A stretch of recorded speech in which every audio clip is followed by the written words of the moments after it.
The Saints Row Reboot was the worst game of 2022. Instead of reviving the series, it would become the final nail in the coffin for this IP. The game was so badly received that it contributed to the development studio behind it, Volition, shutting down. And almost everyone saw this coming. In today's video, we are going to be talking about the worst game of 2022. On August 14th, 2019, Saints Row fans rejoiced, as it finally seemed we were getting another entry into the Saints Row universe. In a THQ investor report, it was revealed that Volition was working on another Saints Row project. The concept of the game was still unknown, but Saints Row fans were excited. With the announcement of the Saints Row the Third remaster, people got concerned that maybe we weren't actually getting a new Saints Row game, and the Saints Row project outlined in the THQ investor report was this remaster. But 8 months after the investor report reveal, Volition confirmed through a Twitter reply that a new Saints Row game was coming. For the next few months, people speculated on what the new game would be about. Some people believed that it would be a direct sequel to Saints Row 4, while others thought it would be a new game entirely. After Saints Row 4's ending that saw the Saints going back in time, both theories were plausible. It wouldn't be until September of 2020 that some hint of the Saints Row 5 story would be revealed. A leak started circling around the internet that said Saints Row 5 would be a direct sequel to Saints Row the Third, while Saints Row 4 and Get Out of Hell would be considered TV shows in the Saints Row universe. A lot of games wouldn't be able to pull off this kind of retcon, but Saints Row is a different story. We already know that the Saints act in things like movies, TV shows, commercials, and in the DLC Enter the Dominatrix, we see the characters give interviews about the DLC, which did make it seem like Saints Row 4 was a TV show. But what got people excited was the premise of the story. We wouldn't play as the boss. Instead, we would play as a new character whose goal was to take down the boss and his friends. After the death of Johnny, the Saints became the very thing they hated. They had become another Altor, an evil corporate company. The game would see us return to Stillwater with some new locations added to it. Leaks can be untrustworthy, but this didn't stop the hype from building. It seemed like this could very well be the concept of Saints Row 5, as it fit into the Saints Row universe perfectly. Fans started to speculate on how they would feel going up against their favorite characters like Shandy and Pierce, and I was one of them. I was so excited when I first heard about this leak, because it sounded like Saints Row was finally getting back to the roots of Saints Row Run and Saints Row 2, while dropping all the goofy stuff we saw in later installments like 3 and 4. But my hopes, like many, were dashed just 3 days later, when Deep Silver Senior PR manager Alex Kier Ryan debunked the leak in a tweet saying, "Sorry to be that guy, but this info is not correct. I definitely can't wait to share what's next for the Saints, but this isn't it." After debunking the fake leak, we wouldn't get any new information about the Saints Row reboot until August of 2021, when the Saints Row website changed their banner to a tag on a wall that says "rebooting." This confirmed Saints Row 5 wouldn't be a sequel, but a reboot. Later that day, Jeff Knightley teased that something Saints Row 5 related would be happening at Gamescom. 5 days later, we got our first look at the Saints Row reboot, and any hopes that fans had for this game were quickly dashed. Volition had pulled a Watch Dogs 2. Instead of gangbangers, the main cast looked like a bunch of hipsters who should be working at a Starbucks. The trailer on the Saints Row YouTube page sits at 2.2 million views and 45,000 likes, compared to the 76,000 dislikes. All you have to do is look at the comments to see why people hated this trailer. Gaming outlets were defending it, with sites like The Gamer claiming that Saints Row was always woke, while completely missing the main criticisms that people had about the trailer. Everything seemed to quiet down for a while until June 7th, 2022, when Games Radar posted an interview they had with some Saints Row developers. The interview was very telling and spelt doom for the reboot. The senior designer Kenzie Lindgren showed the world what type of people would be working on the game. Kenzie says, "I didn't necessarily grow up with the franchise, but there's a lot of things about the old Saints Row that I'm not necessarily a fan of, and a lot of things that I am a fan of." What was these things that Kenzie wasn't a fan of in the old Saints Row games? Well, it's never really said, but if you played the reboot, you probably could guess what they were. But this isn't even the most Damon thing she or he said during this interview. It is a balancing act, Lindgren continues, between what's old and what's new. But at the end of the day, we have to keep moving forward with the times. If we stay the exact same, then it's not going to do well. We are creating a game that we love, and we are creating something that we think is Saints Row. I made a video way back when covering this article. One of the things I said in that video that I still stand by has to do with that last sentence.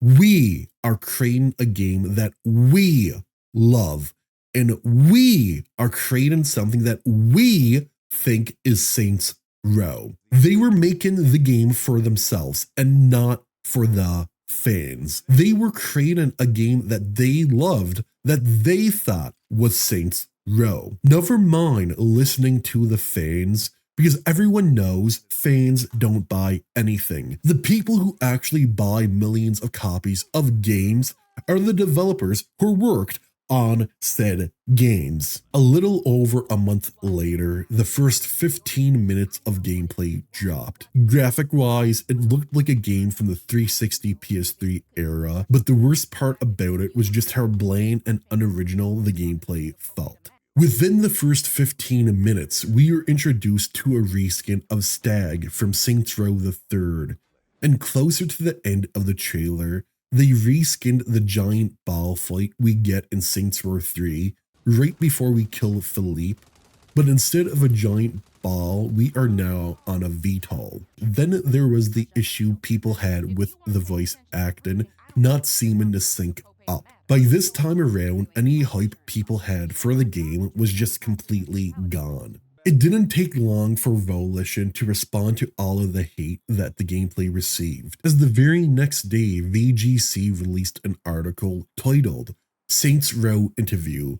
Trust us, we love this franchise as much as you do. I'll admit that this article did consist of some pretty good damage control, until Damian Allen was asked this: how did the team deal with the change in sensibility in terms of content and jokes? There are obviously some elements of previous Saints Row games that couldn't be in the modern entity. So how did the team ensure they weren't punching down? Damian had this to say in reply: the idea of punching down is something we wanted to avoid wherever possible. We want the players to feel like they can be the type of boss they want to be. The boss is definitely a criminal, and so they are going to make choices that, they as the player engages in this game.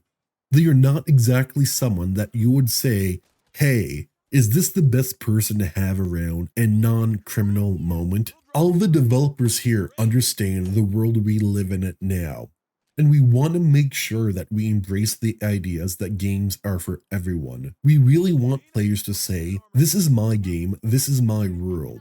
I'm engaging in how I want to. We have a story to tell. The story is definitely a singular story, but it's not about making fun of people at their expense. It's about this group of people that are struggling and how they rise to the top of the criminal world. This is exactly what Saints Row fans were afraid of. They knew that this was coming just from the trailers we had seen. Saints Row 1, Saints Row 2 were funny because they made jokes about everything. No one was off limits. But the developers behind the Saints Row reboot were not punching down. AKA, they were too scared of not being politically correct. On August 16th, 2022, we got a story reveal trailer that just sucked balls. There was almost nothing in it that hinted at what the story would actually be about. What we got instead was a lot of cringeworthy lines and stuff that just really reinforced what people were saying before about this game not being made for the old fans, but rather for the DEI audience. The trailer got ratioed to hell, with it sitting at 8.4 thousand likes to 18,000 dislikes on the Saints Row YouTube page. And some of the comments are just pretty funny. Like what this one brilliant academic said here. All jokes aside, we have comments like, I feel like I missed the story part of the story trailer. This looks like a how do you do fellow kids type of game. The voice actor and characters seem soulless. Haters gonna hate. They also aren't gonna buy. Rip Saints Row. 6 days after the story reveal trailer, the review embargoes for the Saints Row reboot were lifted. Review sites who were shilling for this game previously took a huge step back, calling it mediocre at best. The negative reviews of Saints Row affected Volition's parent company Embracer so much that their stock actually started to tank. You know that when review sites call a game they shilled for bad, that it's going to be 10 times worse than that. Sites who were known to give more favorable scores to more inclusive games were ragging on Saints Row. And finally, on August 26th, the Saints Row reboot launched. The story of Saints Row is about how friendship conquers all. 4 friends who lived together that all belonged to rival gangs decided that they would create their own criminal empire. How would they do this? By participating in a Professor Genki ripoff, breaking a psychopath out of prison, teaming up with him to rob a train, and then profit, I guess? If this sounds ridiculous, it gets better because said antagonist betrays the boss because he wanted to steal the boss's friends. Yeah, I'm not even kidding here. This is the premise of the game. The entire story might only be around 10 missions long. This was the game that was supposed to bring Saints Row back to its roots. A game about how friendship conquers everything. Of course, that summary is oversimplified, but that is generally the gist of the game. We have 3 friends, Eli, Nina, and Kevin, all of which looks like they should be working at a Starbucks. Eli is the nerd of the group, Nina is the car jockey, and Kevin, well, Kevin is just annoying. Mostly because he refuses to wear a shirt, and characters have no problem pointing it out. In fact, it's an ongoing joke in the game, but instead of being funny, it's just so goddamn cringe. The only thing scenes like this are missing is a bad laugh track. Being funny is the thing the game tries to do a lot, but it just doesn't work. It feels forced instead of organic, and that's because it is, resulting in these moments just falling flat. All 3 Amigos belong to the rival gangs we face off against throughout the game. We have the Brotherhood ripoffs, the Decker ripoffs, and the Stag ripoffs, also known as Las Panteros, the Idols, and Marshall. The game tries to make us sympathize with our gang, but just completely misses the mark. There's a mission where we have to save Nina's car from getting destroyed by the Los Panteros, we learn through the mission that the car was more than just a car to her. Nina's grandmother used it to escape Guatemala and then gifted it to her. It means so much to Nina that outside of this one scene, it's never mentioned again. Then there is Kevin, who was apparently an orphan, and because of that, he was never able to get a Happy Meal toy. I'm not joking.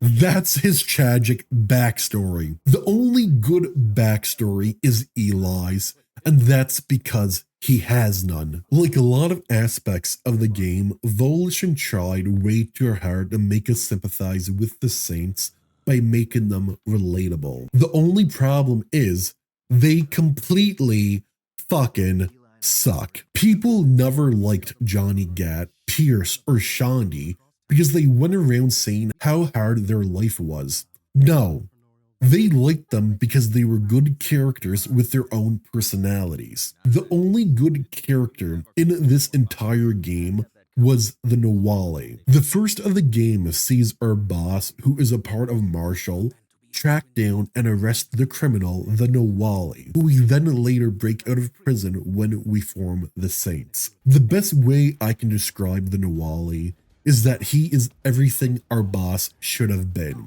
A psychopathic badass. That was until he discovered he wanted friends. When I first played this game at launch, I was half expecting the Nawali to mentor the boss and teach him how to actually be a badass. But no, the exact opposite happened, with the boss teaching Nawali that friends are important. I thought this was supposed to be a gangbanger story, a game that brought Saints Row back to its roots, not some afternoon school special. The only way you know that the boss is supposed to be a badass are by the characters constantly calling him a badass. Like they're trying to build up an ego of a kid with low self-esteem. Playing this game again just a few weeks ago, I went in telling myself that I would not judge this as a Saints Row game, but as a game on its own merit that never belonged to the existing franchise. I failed at that because every 2 minutes you're being reminded that this is a Saints Row game. In order to advance the story, you need to complete ventures. They're used as a cheap gimmick to extend the game. Each venture has 4 to 11 instances you need to complete. The ventures take at least 40 minutes to complete, and you'll need to have 8 of them completed by the end of the game. It wouldn't be so bad if they were fun, but they're just TMU versions of activities we saw in previous entries. The only venture that doesn't copy other Saints Row activities is the heist one, and that copies the worst part of the GTA heists, and that's the scouting sections. You don't even get to participate in the actual heist.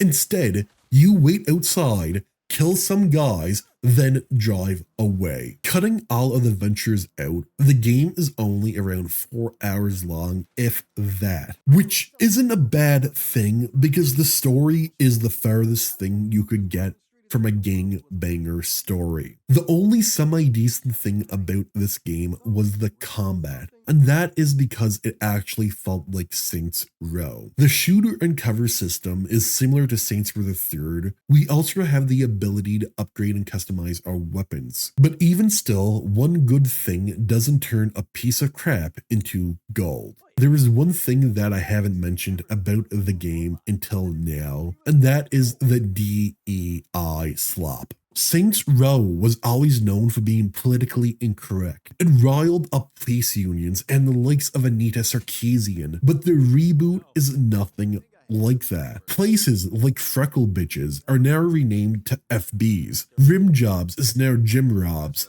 Jokes about gimps and ugly hookers are now replaced by jokes about gas mileage. There is nothing reminiscent here about the old Saints Row games. Finally, there's that god-awful secret ending. I swear to God, If I knew that this ending was going to be so goddamn stupid, I wouldn't have unlocked it the first time around. In order to get the secret ending, you need to unlock the Saints Tower. How do you do this? Well, you need to complete every criminal venture and then buy the tower for $8 million, which is a lot of grinding if you were just doing the minimum amount of ventures needed to unlock the story missions. After hours of grinding, you are rewarded with the most cringe-inducing, testosterone-dropping, kill me now Jesus moment in modern gaming. And that is the Saints singing Love Shack. I cannot hear the song Love Shack without thinking of this piece of shit game. Secret endings are something that I usually enjoy. I love the secret ending to Shadow of War, where we see Talion succumbing to the ring, and I got that before the patch, meaning I did a shit ton of grinding. Or the one for Arkham Knight, where we get a glimpse of Tim preparing for his wedding and the return of Batman. These endings added things to the game and actually felt like a reward. Hearing the worst rendition of Love Shack isn't a reward. It is a punishment that Satan himself wouldn't have thought up. If this game never had the Saints Row title in it, it might have been mediocre, but that isn't the case. Instead, Volition wanted to use the name in order to try to bring in the big bucks, and they just completely failed at it. Fans were not happy with the reboot. Not only did the game not feel like a Saints Row game, but it also launched in a buggy, broken mess that took Volition months to fix. They took to X to show their displeasure, while also asking Volition to fix these issues. And can you guess what Volition did? They decided to attack them. And this brings us to the Deadly Steph controversy. Deadly Steph was the community manager for the Saints Row Twitter page, and boy, did she ever do a horrible job. Right from the start, Deadly Steph was simping for the reboot, pissing off longtime fans of the game by saying that characters like Kevin were way better than Johnny Gat. Her proof? Well, Gat had his own game and people never liked it. So people don't like Johnny as much as they say they do. When it comes to controversial statements, this was on the tamer side for Steph, because they also made the claim that the Saints Row Reboot trailers on YouTube were not doing as bad as people claimed they were, because apparently she could see the real numbers. People told Steph to pretty much put up or shut up, to show Twitter what the actual numbers are to back up her point. She refused. She also claimed that the Saints Row Reboot was getting review bombed and didn't deserve the hate it got. The big incident with Deadly Steph that most people heard of was when she equated demands for the game to change to the big T word. This just didn't open up the floodgates. It made God himself come back down to earth and tell Noah to start building another ark, because Deadly Steph was flooded with hate. People were calling her out left and right. Creators like myself, Derek Vera, RPG Gameplay, and others who followed this story closely made videos about this crappy entitled attitude that Steph had that made Steph think she had the right to call people who essentially pay her bills terrorists. Deadly Steph couldn't take the same heat that she was dealing out. So like the coward she was, she ran and hid, protecting her tweets from anyone who she never approved to see them. What made this situation all the worse was that Deadly Steph never faced any repercussions. She wasn't fired for this behavior. Embracer, Volition, and Deep Silver's parent company never issued an apology for those statements, and some artards actually thought that she was in the right. Steph wouldn't make another appearance until months later. In November of 2022, Lars Ringfors, the CEO of Embracer, announced what everyone was waiting for: Volition would be closing down, and some of the developers would move over to Gearbox. You know, the people who made the Borderlands games and are currently developing Borderlands 4. Saints Row Reboot was a colossal failure, with the sales number never actually being announced for it. But they were bad enough to, at the very least, contribute to Embracer shutting down Volition. Then in February of 2023, Lars Ringfors announced a new strategy for his company, and it is something that actually makes sense. He said that all games must now earn their place to exist. The Saints Row reboot just didn't die, because Volition did sell an expansion pass for the game that promised 3 expansions. But with the failure of the reboot, people started to doubt whether we were actually going to get them. That was until the DLC roadmap was announced in March, even though it was supposed to be revealed the previous fall. The roadmap was just one big lie. Unlike other Saints Row games, the DLC wasn't being labeled as DLC, but rather expansions. When you think of the word expansion, what's the first thing that comes to your mind? Me, I think of content like Blood and Wine, Phantom Liberty, Undead Nightmare, Dragon Age Awakening, DLCs that are actually expansions. But just from looking at the roadmap, you can see that what Volition considered an expansion was a game mode. Because in the description for this expansion pass, it lists 3 expansions are coming, but we're going to dive into the DLC a little bit later on. Like a gas station crackhead, Deadly Steph popped up out of nowhere to say some more stupid things. On April 16th, Deadly Steph replied to a tweet asking, "What is your biggest Twitter controversy?" Deadly Steph replied with, "Said I wouldn't stand for vocal SR fans acting like the big T word. Insane SR fans took it deliberately out of context to make nasty videos about me. We were in the era of everything I said was somehow Saints Row related and torn apart and misrepresented in YouTube videos. Couldn't do anything right. No one was touching grass.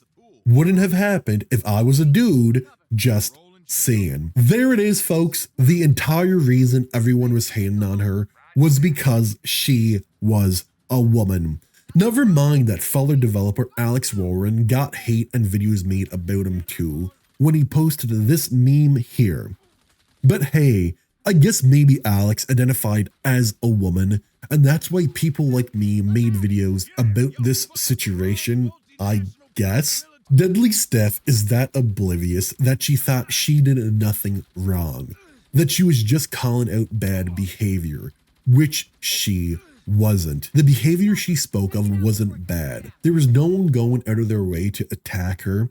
Rather, the harassment she talks about is fans just telling her that the Saints Row reboot sucks. Blaming misogynists for something getting hate isn't anything new, especially in modern gaming. People have no problem throwing around the word racist, sexist, homophobic when someone has a different opinion than them. We saw this with Lily Gao, the voice actor for Ada in the Resident Evil 4 remake, where she went and said that the only people hating on her were sexists and racists. But to see a community manager try to pull off this excuse when everything she said was so public is kind of funny, and at the same time sad, because it shows you the mindset of the people at the studio. And just to be clear, Volition chose Deadly Steph to represent their brand. This isn't a case of a developer saying these things, but rather the person who was supposed to bring good PR to the game. Thankfully, that was the end of the Deadly Steph saga,